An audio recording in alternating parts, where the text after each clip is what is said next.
Gusto mo bang magkaroon niyan, nito, at nito pa? So, maituturo ako sa inyong application na makakagawa kayo ng sarili niyong negosyo ng walang puhunan.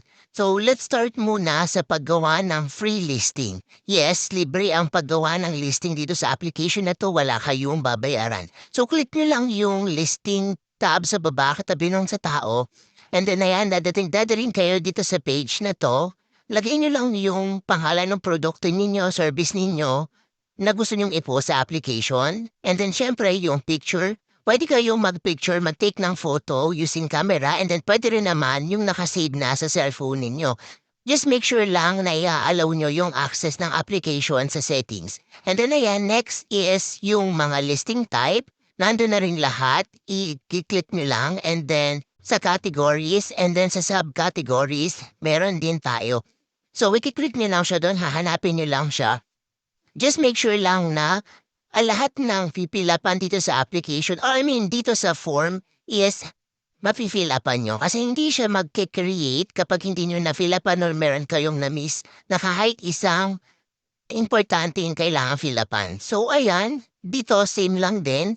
Lalagay nyo lang yung pangalan ng product, ng food, or ng services na ipopost ninyo sa application, and then lagyan nyo lang ng content.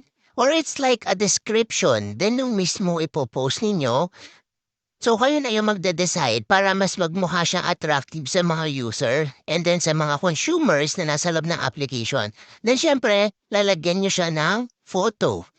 So ayan, dahil nasa cellphone na natin, nakasave na, ilagay na lang. And then yung price, tapos i-click nyo yun, nalalabas na siya dun sa product and services natin. And then ito yung timings na gusto nyong ilagay sa shop ninyo or dun sa products or dun sa binubuo nyong negosyo dito sa loob ng application. So, kayo naman din yung magde-decide dyan kung anong oras, kung may day off kayo o wala. And then, syempre, yung location ninyo, kung saan kayo nandun sa Pilipinas para mas madali kayo ma-identify ng mga buyers. Phone number, and then the email address. Tapos kung meron kayong website, pwede nyo rin siyang lagyan ng website para mas madali kayong hanapin. And then, yung description nung product na ipopost ninyo or kung services man yan or kung foods man yan, shop man yan.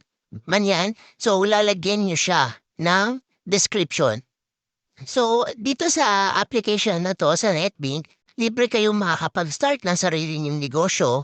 Pwede niyong i-post yung product services ninyo sa loob mismo ng application. Again, free po ito.